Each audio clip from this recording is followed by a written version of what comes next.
السلام عليكم ورحمة الله.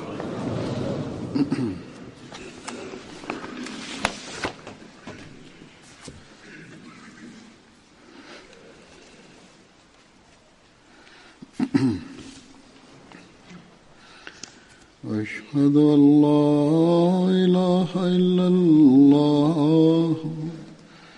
وحده لا شريك له وأشهد أن محمدا عبده ورسوله أما بعد فأعوذ بالله من الشيطان الرجيم بسم الله الرحمن الرحيم الحمد لله رب العالمين الرحمن الرحيم مالك يوم الدين إياك نعبد وإياك نستعين اهدنا الصراط المستقيم صراط الذين أنعمت عليهم غير المغضوب عليهم ولا الضالين.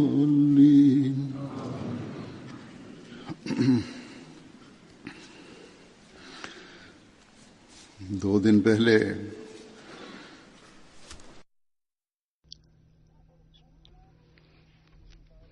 Bismillahirrahmanirrahim.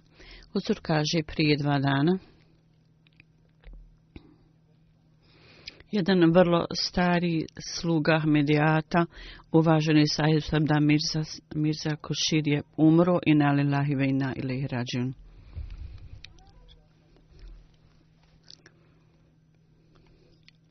Allah ga je blagoslovio duhovnim i vezinim i fizičkim odnosom s obećanom Mesije i ovo čast je njemu bila data. Allahov zakon je da svako ko dođe na ovaj svijet jednog dana mora napustiti ovaj svijet iza sebe. Sve je smrtno. A onaj život, onaj zapravo koji je vječan i trajni Allah dželešanu. Vrlo su sretni oni ljudi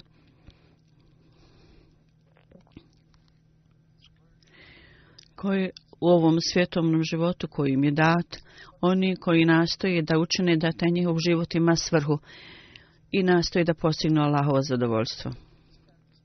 Oni razumiju ovu stvar da svaka osoba, pobožna osoba ili Allahov prijatelj evlija u svom odnosu sa poslanikom, da fizički odnos sa njima ne znači da život ispunjava svrhu, niti osoba može steći Allahovo zadovoljstvo samo kroz to. Zapravo, osoba sama, njegovi postupci i njegova djela su stvar koji ga omogućavaju i osposobljavaju da postigne Allahovo zadovoljstvo. Zatim Mesih Maud alejhi selam je spomenuo na jednom mjestu da je časni poslanik sallallahu alejhi ve sellem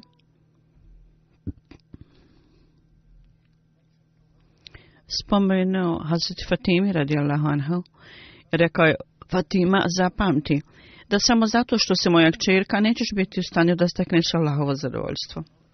S ciljem da stekneš njegovo zadovoljstvo, ti moraš učiniti da tvoj život bude u skladu i bude oblikovan u skladu sa naredbama Allaha dželešanu. I ako tako budeš učinila, samo i čak i onda strah od Allaha mora biti u srcu. Tako da Allah dželešanu primi moje napore i njegovom milošću učini moj kraj dobrim.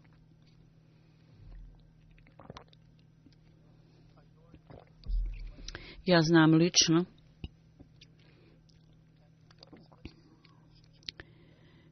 i ja sam imao vrlo blisko vezu sa Mirza Muhsin Sahibom, ja sam vidio u detalje I ljudi su također mi pisali i primio sam nekoliko pisama koji svi govore da je on vrlo skroman bio i s ciljem da provede svoju predanost, što se posvetio vakf, da radi za islam, on je posvetio cijelo svoje srce tome. Nikada nije spominjao da se ponosi svojom familijom. Prošle godine je bio ovdje u vrijeme dželse i spomenuo je brigu da njegov kraj bude dobar. On je to meni spomenuo i naveo je primjer čovjeka koji u vrijeme smrti bio je vrlo pobožan taj čovjek i govorio u vrijeme smrti ne još i umro je u tom stanju. Njegovi sljedbenici su uporno molili da Allah činili dove i pitali su se zašto je on govorio na samrti na još. Jednog dana je njegov sljedbenik jedan vidio istu osobu u snu da u vrijeme smrti pitao ga zašto si govorio ne još. I on je odgovorio, stvari u tome da su to bili moji zadnji momenti i šeitan mi je došao i rekao mi, ti bježiš od mojih ruku jer si činio dobra djela. I ja sam govorio, ne još. Do svog zadnjeg momenta, čak u tom momentu, ja sam to govorio šeitanu i Allah dželešanu je tako uzeo moment u tom stanju u džennetu. Dakle, ova briga koju ljudi koji imaju ovu brigu o svom kraju, ovo je način onih ljudi koji uvijek tako čine. U svakom slučaju, ovaj primjer koji on meni dao, iznio, on je u potpunosti shvatio duh predavanja života i religiji i bio je vrlo vrijedna osoba, dostojanstvena. I u skladu s vremenom ovdje, prekjuče u 10 sati on je umro. Imao je 85 godina. On je bio praunuk Hazreti obećanog Mesije, ali salamu. Hazreti Mirza Sultan Ahmed Sahib je bio najstariji sin obećanog Mesije i on je bio praunuk njegov. Hazreti Mirza Aziz Sahib, radijallahu anhu, bio je njegov sin. On je bio njegov sin. Hazreti Mirza Aziz Sahib je bio praunuk obećanog Mesije, ali salama, koji je dao zavjet bajata prije svog oca. 12. septembra 1932. on se rodio u Lahoru. 21. aprila 1945. kad je imao 12,5 godina, ispunio je formular da preda svoj život služenju islama. Bio je učenik 2. i 3. razreda. Onda je u Kadijanu stekao neko obrazovanje i on šao je na koledž i tamo se obrazovao i pod uputom drugog halife, Hazreti Fatime II. Otišao je na vladin koledž u Lahoru i imao je magistarski iz engleskog. 12. septembra 1956. on je posvetio svoj život vakf, znači za služenje, da život posvećuje islamu. U Rabina koledžu je bio i nekoliko godina je obavljao dužnosti u odjeljenju za engleski. Pripremao je svoja predavanja s velikim naporom. Ja sam također učio od njega i mnogo studenata su mi pisali da je on pripremao svoje predavanje i s velikom predanošću i revnošću ih poučavao i vrlo je dobro vladao ovim predmetom. Zato su bio vrlo popularan među studentima. Studenti su ga jako voljeli. 1964. 4 fonetička engleska kursa. Imao je stipendiju od Britanskog vijeća i tako je ovdje došao na koledž i završio na univerzitetu ovdje. 1974. ja sam predstavio neke njegove radove džematu i samo 4. Šahibzada, uvaženi, skupa sa Halifatul Mesih III. Pomogli su mu, jako su mu mnogo pomogli. i on je bio cijelo vrijeme za svoje služenje i živio je tamo gdje je živio halifa, gdje je stanovao halifa. I slično tome, Hazreti Muslim Maud radijallahu anhu, uz njegovo odobrenje u Rabi, za siročad i za siromašnu djecu 1962. Po sredini te godine on je osnovao Darul Ikama Nusrat za pomoć toj djeci. I to je Hazretul Mesih III. Je kasnije uz pomoć ovih njegovih studenata dug period vremena on je bio na dužnosti toga. Poslije njega je to predano Mirza Talim. 30. aprila 73. bio je određen za nadzornika za pomoć dervišima koji su onim ashabima vašeg Mesiji, i 88. on je dodatno još obavio neku dužnost. Imao je čast da služi u raznim svojstvima. Oktobra 1998. od septembra ili oktobar obavljao je dužnost nadzornika za sigurnost i 2003. u maju bio je nadzornik za vanjske poslove i poslije toga na početku mog halifata Huzur kaže, ja sam ga odredio za nadzornika, ja mislim za imetak. Također je bio određen za još jednu službu u Nukami u Rabi. I vrlo lijepo je obavljao ove svoje dužnosti. Bio je član Mađlisa Ifta, pravnika ili sudija 10 ili 12 godina. Bio je član također Kadijskog sudijskog odbora. 73. bio je blagoslovljen da obavi hadž, hodočašće u Meku, bio u stanju da obavi hadž. Njegov nikah vjersko vjenčanje 26. decembra 1955. Halifatul Mesih II. Je učio njegov nikah, bilo je 6 nikaha u to vrijeme, 6 vjenčanja.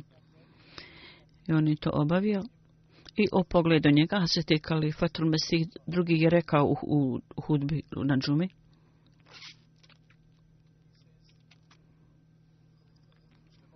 Hazreti Muslima, drugi halifa je rekao Hazreti Mirza Aziz Sahiba, ovo dijete također posvećeno predao svoj život služenju samoj i bio je Mirza Sahib je bio blagoslovljen da svoj sina obrazuje do visokog standarda i on je student, još uvijek nije završio studije. Međutim, on daje ispite na engleskom i vrlo je dobar na engleskom. I moja želja je da on služi kao profesor na koledžu. I također je rekao možda će biti u stanju da također radi interpretaciju i prijevode. On je bio blagoslovljen sa 6 sinova i od njih 6 četvorica sinova, 2 su doktori, a svi su posvetili život služenju islama. Jedan je Nizariti Talim i on je završio doktorat. Slično tome u službi Šari Kanuni u zakonskim ovim savjetima on je završio pravo. U pomoćnim organizacijama on je služio raznim svojstvima, imao je čast da služi. I 2002. do 2007. bio je predsjednik Ansarula, organizacija muškarca preko 42. Jedan njegov sinova Mirza Sultan kaže da je on imao veliku ljubav sa Hazreti Halifatul Mesih II. Prije nekoliko godina, kada je imao bolest na srcu, još prije nekog vremena prije. Međutim, postepeno je ta bolest se pogoršavala. On je bio u Karak, čini mi se, nekom mjestu. Jedan njegov sin je saznao i odmah je otišao da ga uzme u Ralvi i doktor Nuri je bio sa njim. Tako da je on dolazi, streli su se na put. On je rekao, Mirza Kušica je rekao, ja sam molio Allaha, činio sam dove.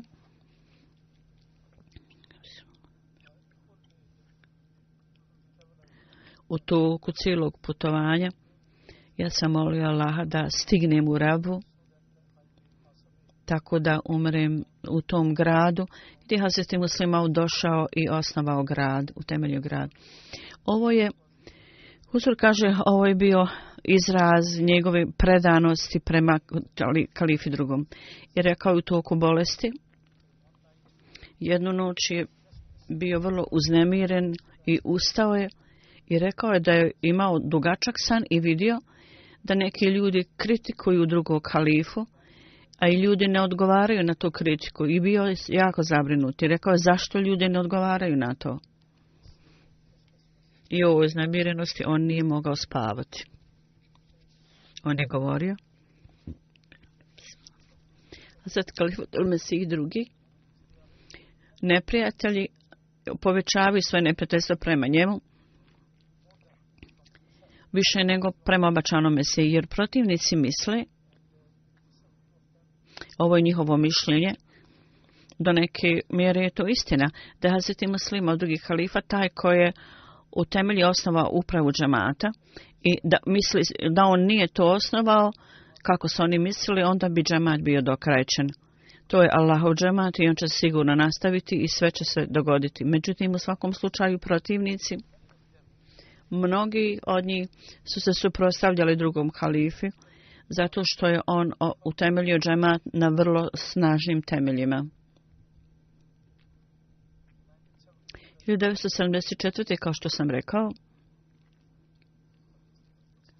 Hazreti Kalifatul Mesih III, tim koji on napravio, on je bio dio toga umrli i bio u stanju da služi zajednici u to vrijeme. U to vrijeme je živio tamo gdje je živio halifa, u mjestu gdje je živio halifa i poslije nekog vremena, poslije 3 mjeseca, dozvoljeno mu je da ide u svojoj kući. I poslije 7 dana bi otišao u kuću na nekoliko sati da vidi svoju djecu. I on kaže, u ovo vrijeme ja sam vidio da Hazreti Kalifatul Mesih III mnoge noći nije mogao spavati i odmarao se dok je sjedio. I cijeli dan i cijelu noć bio je zauzet u služenju zajednici, dan i noć. I također ljudi na dužnosti su bili budni. Još je jedan navod tu. Njegov sin kaže u njegovo ime da je 1984. Tu su bili neke bune i nemiri. On je bio član tima Hazreti Kalifatul Mesih IV.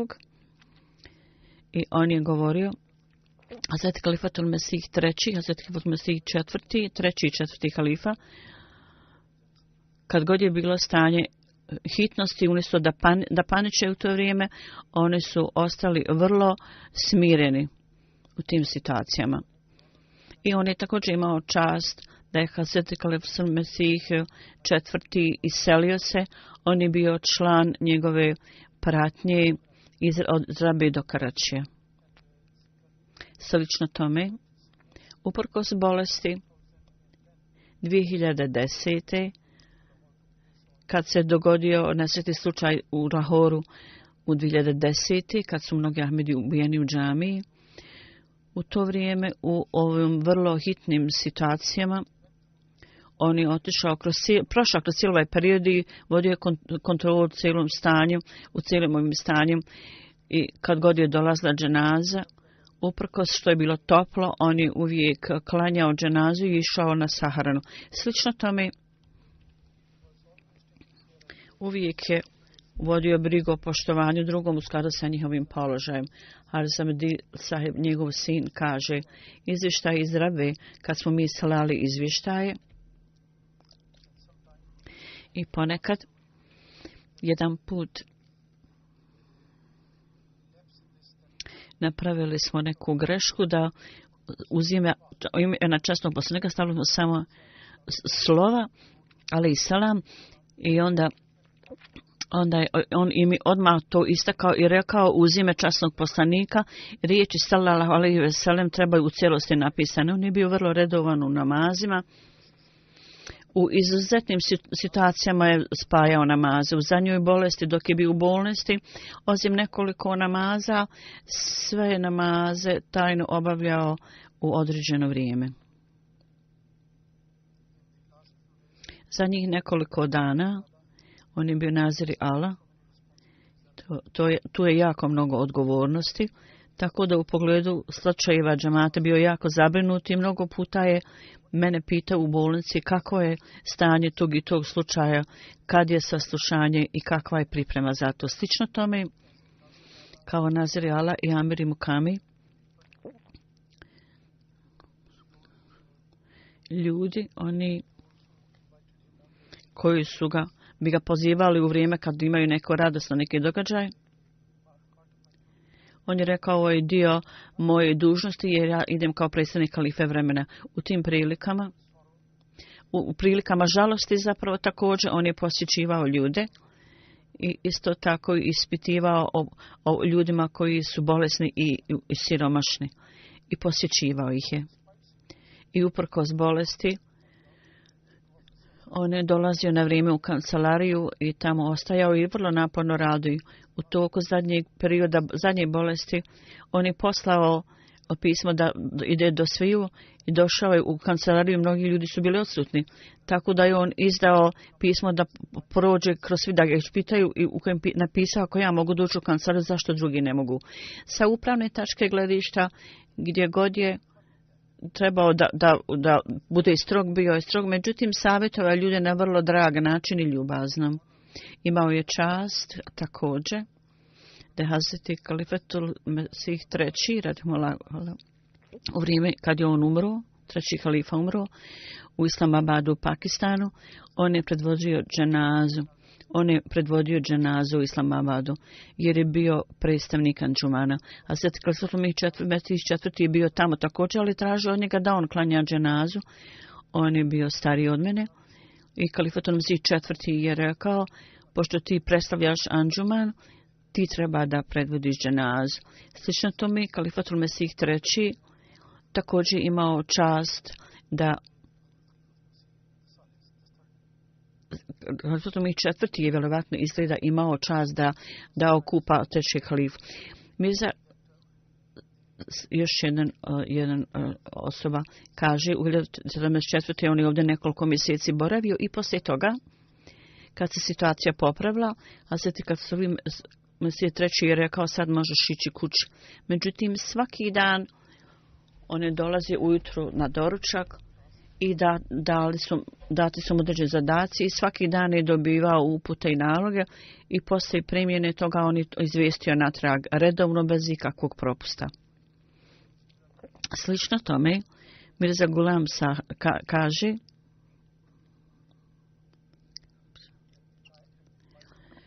u vrijeme smrti trećeg halife,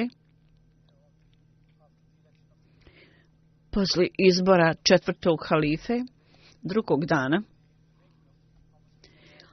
i prsten obećanog Mesije negdje je bio zatvoren i svi su se brinuli i četvrti halifa je bio jako zabrinut i Kuši sahib je došao i rekao, vi ste meni vrlo vjerni i odani i bili ste vjerni svim halifama. I rekao, ovaj prsten je negdje zagubljen, tragajte i nađite ga. Kasnije su našli ga Allahovom milošću. Prošle godine njegova žena je umrla i on je bio vrlo bolestan. On je već imao problema sa srcem i to se pogoršavalo. Ja sam tražio od njega da dođe na dželsu.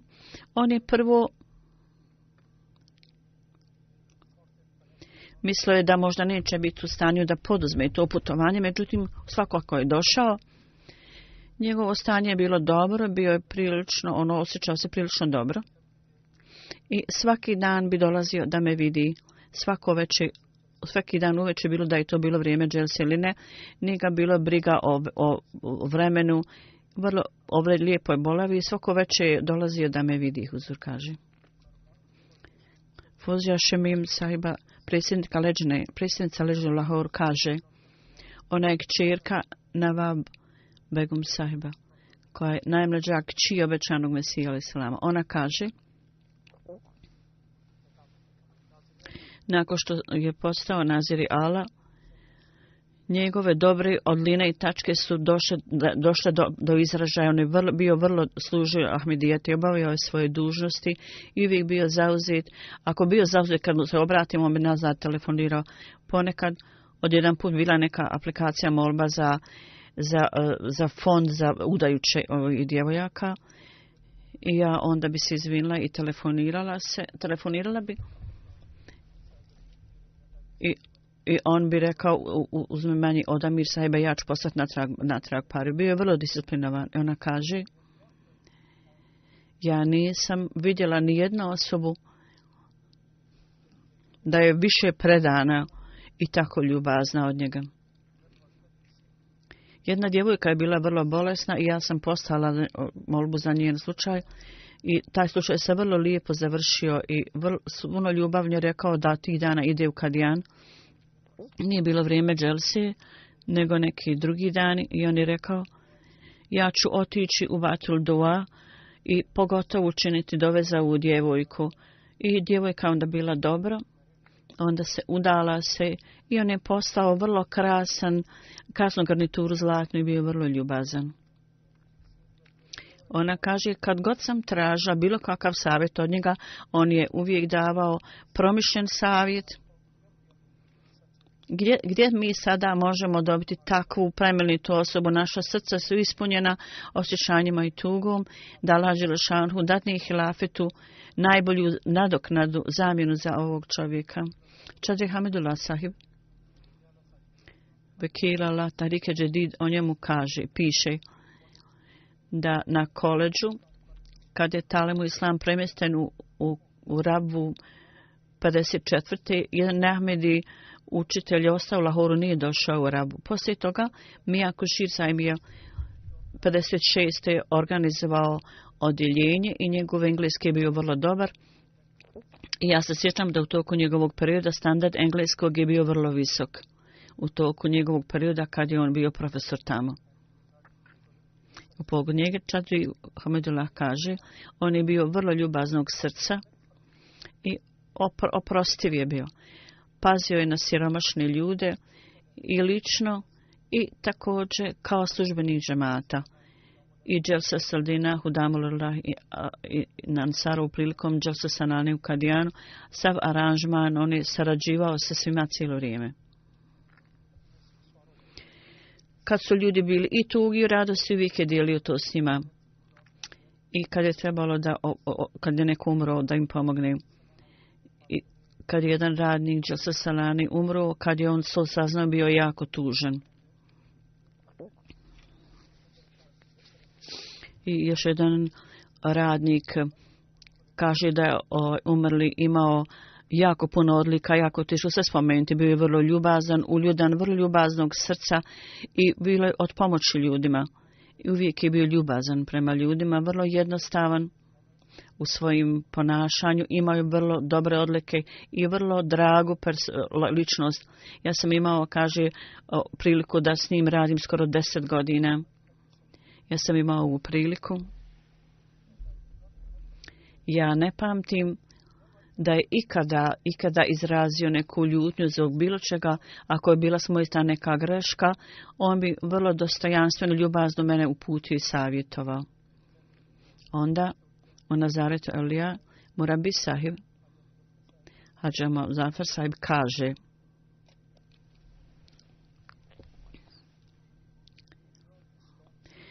da je ovu bolest svoju dugu vrlo hrabro podnio i strpljivo i kaže, ja sam imao priliku da s njim vrlo dugo radim, on je bio vrlo ljubazan, ljubazniji nego otac. I bio je na najvišem stepenu služenja čovječanstva ljudima. Ja sam iskusio da kad god bi neki muškarac ili žena bi došli koji imaju potrebu neku i siromašni su, On je uvijek davao potvrdu da se zadovolji njihove potrebe. Ponekad, nakon što osoba ode, on bi savjetovao službenike, radnike i govorio, idite njihovoj kući i vidite kakve su im stvarne potrebe i želje. I ovaj mu rabi sam kaže, kad bi ja narednog dana predstavio izvještaj, on bi rekao, izgleda da oni više trebaju nego što su izrazili se, nego što smo im dali. I kažem, možda im nismo do te mjere pomogli. Da, ne samo to, nego na zahtjev, ne samo da bi na zahtjev pomogao ljudima, nego bi istraživao stvarno potrebe ljudi i da im onda daju prikladnu pomoć. On kaže, bio je vrlo ljubazan, uravnotežen, uvijek imao osmijeh na licu i opraštao je.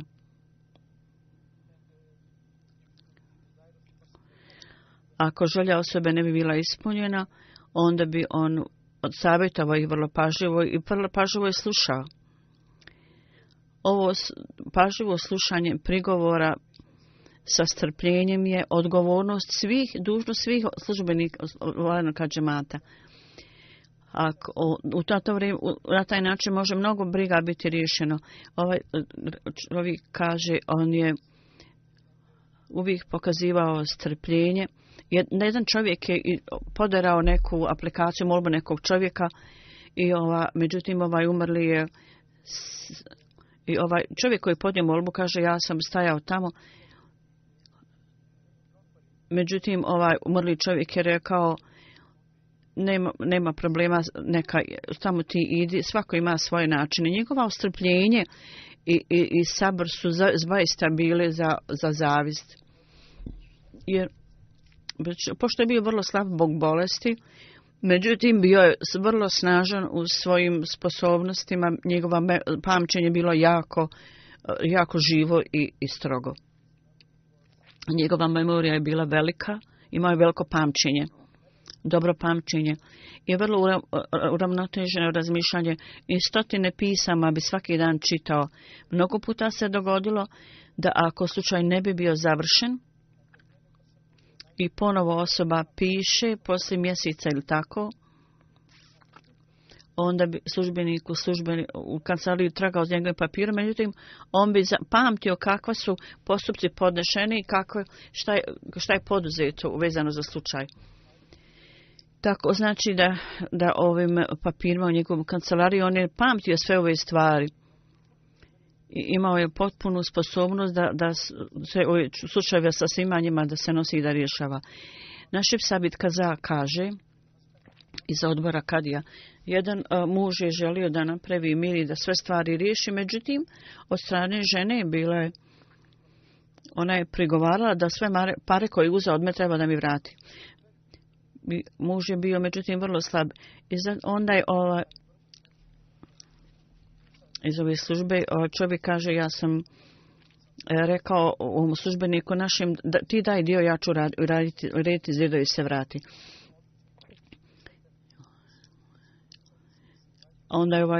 Onda je ovaj umrli rekao, ako je to slučaj, ako se tako to riješiti, ja ću onda dati dio para ti, ja ću dati sve pare iz fonda. Rabani Sahib kaže, naša sestra je došla u Rabu, imala je neku kožnu bolest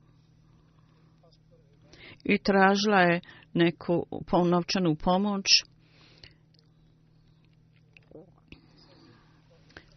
Radnik je rekao, moramo dobiti posebnu dozvolu i naziri Allah, međutim on je bio jako zauzet i teško je bilo ga vidjeti kako objasniti slučaj. U svakom slučaju oni su pozvani u kancelariju baš kao pažljivi otac. On je tretirao vrlo lijepo i dao je odobrenje da oni tamo borovi i da pomogao je da ukloni njihov problem. I ova djevojka kaže, ova žena kaže, naše vezano za džemat je ojačala i naša vjera je također porasla. Amar Zillahu Šab kaže, Navar Mudžoka piše, on je bio vrlo dobar administrator i osoba od pomoći. Ispunjavao je svoje dužnosti, vodio je brigu u najmanjim stvarima. Bio je od velike pomoći siromašnim I kaže, ja ću spomenuti jedan mali događaj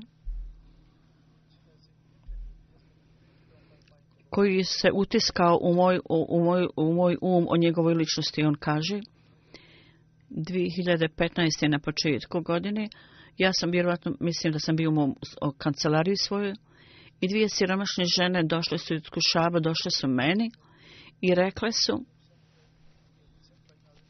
nas je poslao Naziri Allah, službenik,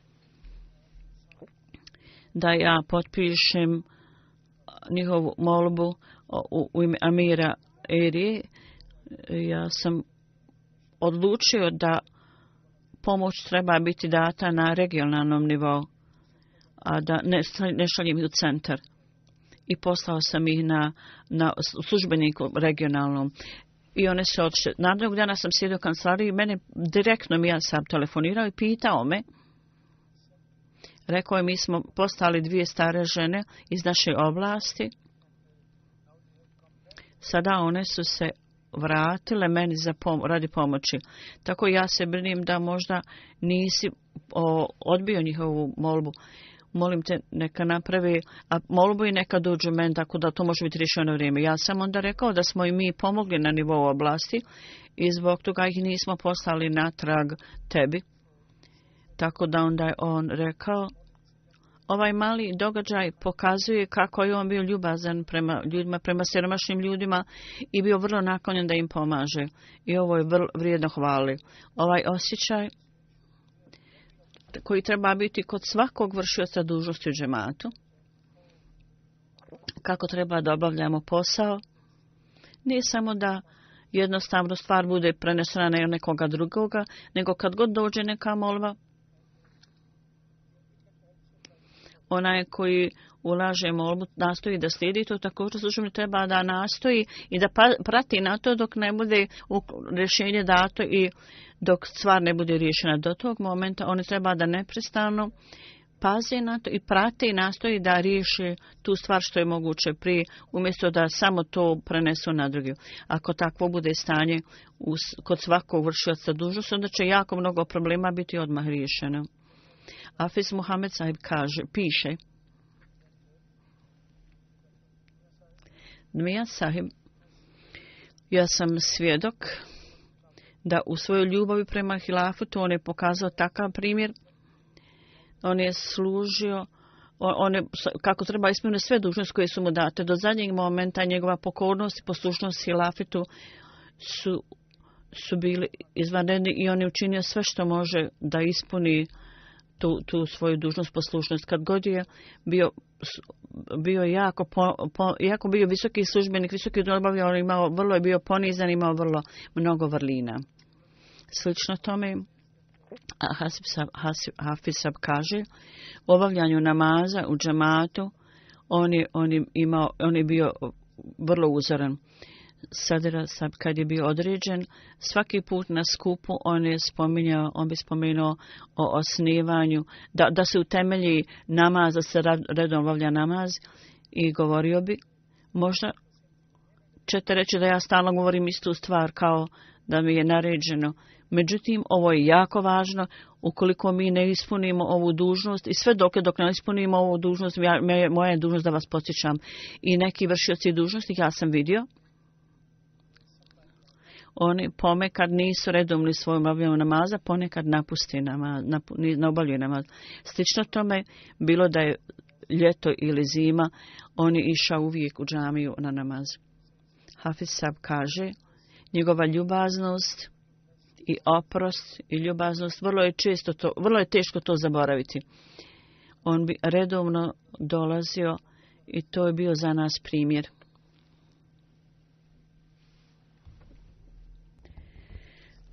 Jedan radnik u kancelariji piše,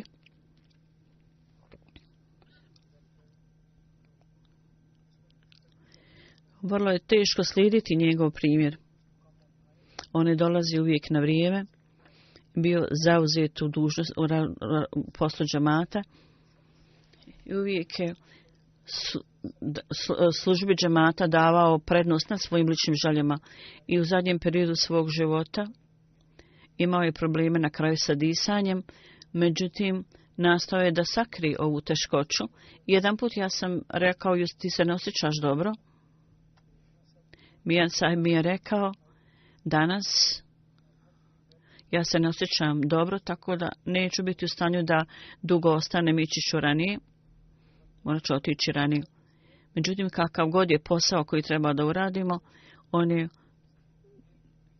on je tražio da kad god bude neka pošta, molim vas, bar mi to doneste. I ovaj službenik kaže, ja sam to tako i radio i vrlo odmah sam predstavljao ako nešto bilo hitno. I on je to ostavljao i kaže, ja ću to, možete li to kasnije potpisati? I rekao, ne, daj mi da to odmah potpišem. Nakon što je davao upute, on je susreo se s nekim nazirom, išao kuću. On je tako pokazao primjer kako se predano posao u džematu treba obavljati. Rabil Silsila Mohamed Sahib kaže,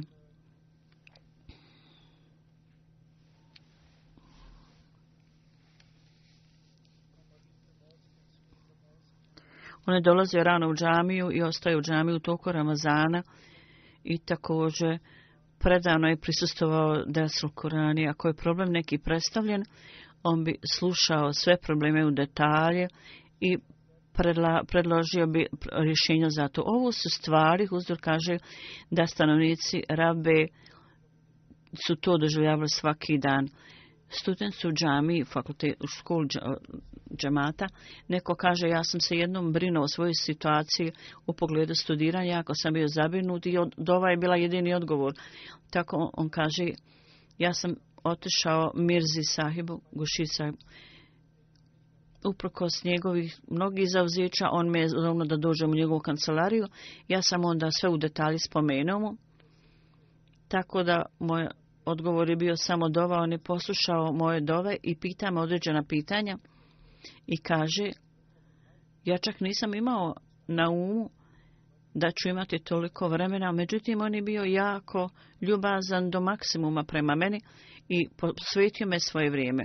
Kad sam izišao iz njegove kancelarije, bio sam jako rasterećen tereta kojeg sam imao i sa novom nadom sam izišao iz njegove kancelarije. Ovo je zadovoljstvo koje je dužnost svih vršioca dužnosti, da treba da nastojite da zadovoljite druge ljude kad vam dođu. On je rekao, umrli je bio vrlo ljubazan i radosna osoba. Jedna osoba mi je rekla, kaže, kad sam bio tinejdžer, učio sam kako da vozim motor. Ja sam udario na biciklo blizu njegove kuće, a biciklo je bilo izvana pri njegovom ogradom i ja sam bio jako postiđen.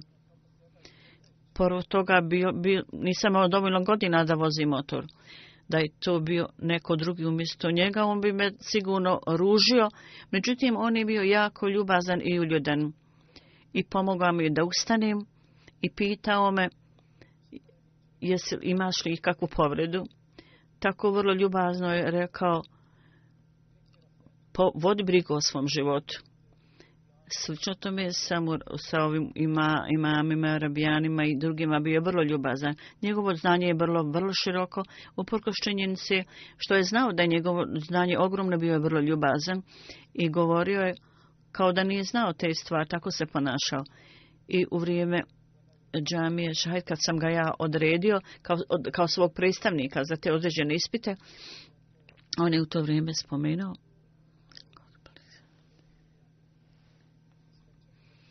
u svom predavanju je spomenuo studentima u džamiji i rekao je, ja volim da slušam misionare, kako ja mogu da otvorim jezik pred njima da im govorim. Kad je savjetovao, on je njima to rekao, osim mnogih drugih stvari, rekao, ja ću jednostavno spomenuti. I najvažnija stvar je da naredbe koje dadne Halifatul Mesih, vi to slušajte, razmislite se nad tim i koliko god je moguće prije primijenite to i oni od vas koji ste misionari, vi morate postupati u skladu s tim. uvijek vodite brigu ovim naredba i nastojite da postupate po tome i također molite Allah da nas Allah dželešanu usposobi da tome udovolimo, da postupamo po tome. Onda mu Rabi Silsila Mudalike Mesud sahib kaže: ja sam imao mnoge sastanke sa njim i oni u sastancima bi uvijek pun ljubaznosti i ljubavi. I bio je vrlo draga i ljubazna osoba, čovjek lijepih načina ponašanja, bio je utjelovljenje skromnosti i uvijek bi ustao i rukovao se sa osobom koja dođe, bilo da je to malo dijete ili kogod bi došao da se sretne sa njim. On bi napustio svoje važne stvari, s velikim interesom bi pažljivo slušao šta god ta osoba ima da kaže.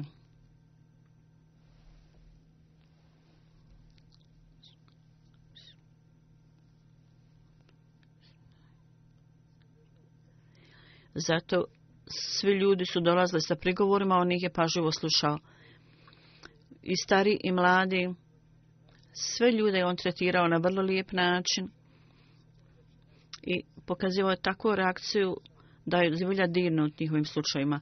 Emir Sab piše da osjećaj ljudi, on je vodio brigu više nego možda ovi ljudi. On kaže jedan put: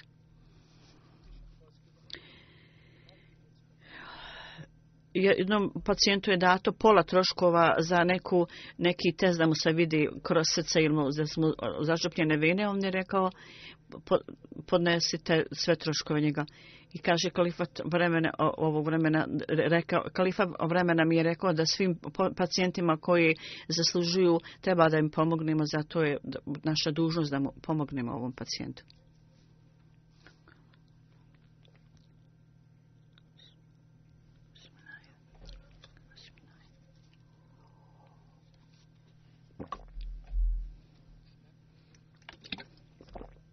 I onda kaže kad je bio na liječenju u bolnici prema medicinskim sestrama i ovim medicinskim koji su bile na obuci, on je rekao: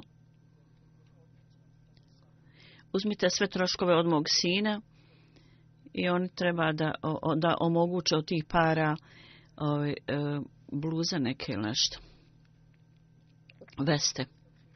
I doktor Sab kaže, jedan dan mi je pisao da neka osjećaji su takvi da je teško spomenuti riječima, licem u lice je vrlo teško to izraziti. On kaže: ovo je moje stanje kad sam napustio bolnicu, da vas Allah dželešanu obilato nagradi za sve službe, sve usluge. Onda Huzur kaže: vezanost, predanost halifatu u Tahirhatu institutu, on imao vrlo posebna osjećanja prema ovom institutu.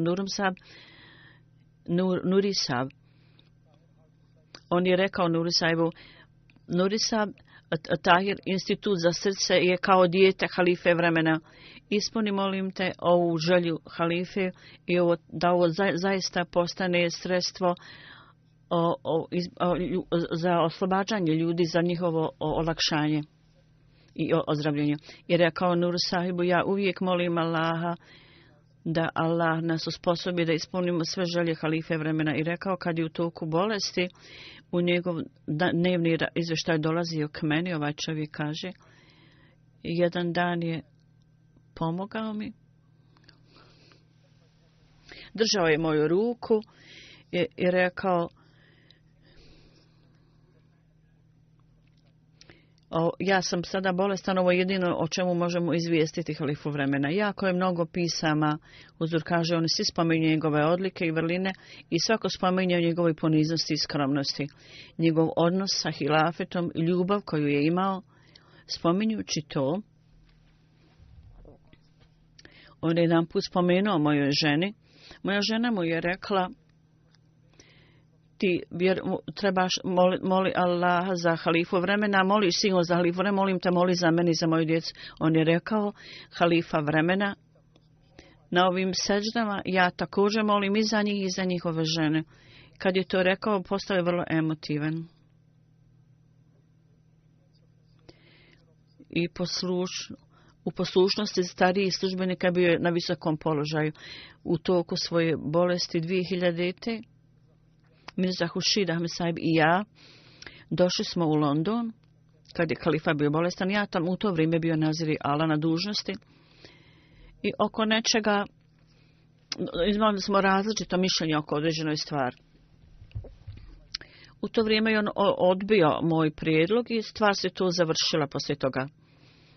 Da, i prije nekoliko dana, neko što je on otišao za Rabu, ja sam otišao, onda je on kasnije došao u Rabu i on je došao u moju kancelariju i vrlo je ozbiljno sjedio i rekao ja sam došao da se izvinem. Ja sam u to vrijeme napravio veliku grešku. Ja sam rekao, Huzur kaže, ja nisam znao kakva je greška. On je rekao, razlika u mišljenju koju sam ja spomenuo u Londonu, bio je jedan element ljutnje u tome. I ova stvar je protivno poštovanja i miru i ja zato tražim oprost od tebe. I uprko što sam ja, Huzur kaže, govorio, to nije ništa, da zaboravi to, međutim, on je nastavio da se izvinjava zbog toga. Ovo je bila njegova skromnost i poniznost i poštovanje prema Amiru. I onda u pogledu reforme popravljanja on je počeo to od svoje kuće. Znači, nije on popravljao druge ljude, a da nije posvećivao pažnju svojoj djeci. Nekoliko godina unazad u pogledu članova potomaka, običan Veselesem, ja sam im napisao pismo, kaže, posjetite se im u njihovim dužnostima, porodice običan Veseleselama, neke prigovore koje sam primao na općenit način, ja sam spomenuo da takvi prigovor trebaju biti uklonjeni.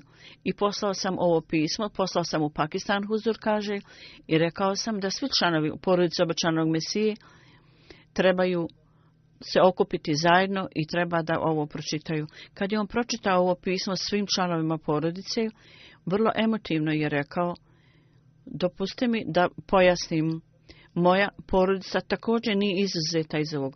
Stvari koje su ovdje istaknute, oni također nisu izuzetak od toga. I ja im kažem, i njihovim potomcima, i njihovoj djeci, ja ih savjetujem, mi moramo ukloniti ove slabosti.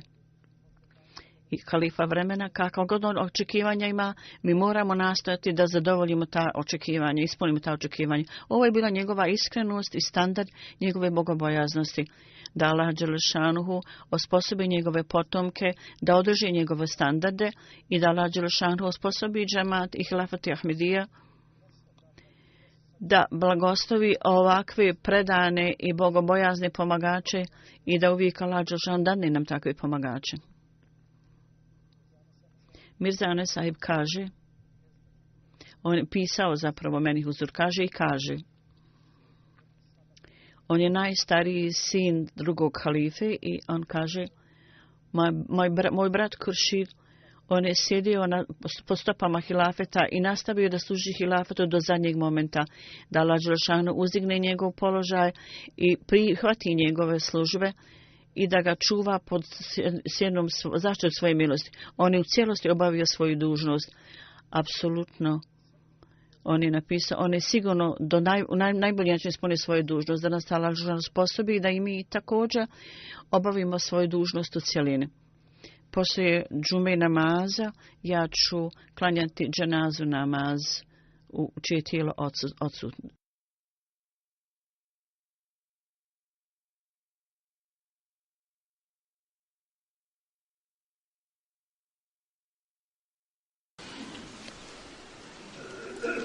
Alhamdulillah, nahmaduhu wa nasta'inuhu wa nastaghfiruhu wa nu'minu bihi wa natawakkalu alayhi wa na'udhu billahi min shururi anfusina wa min sayyiati a'malina.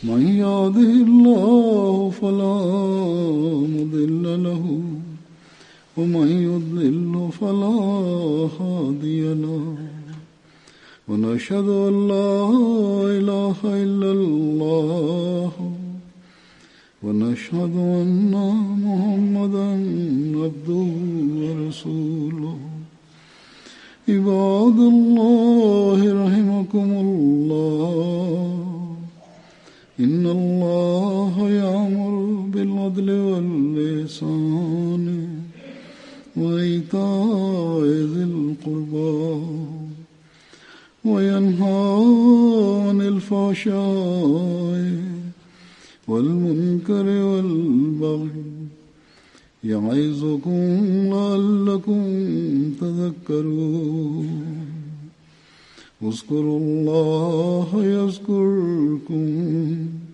وادعوه يستجب لكم ولذكر الله أكبر.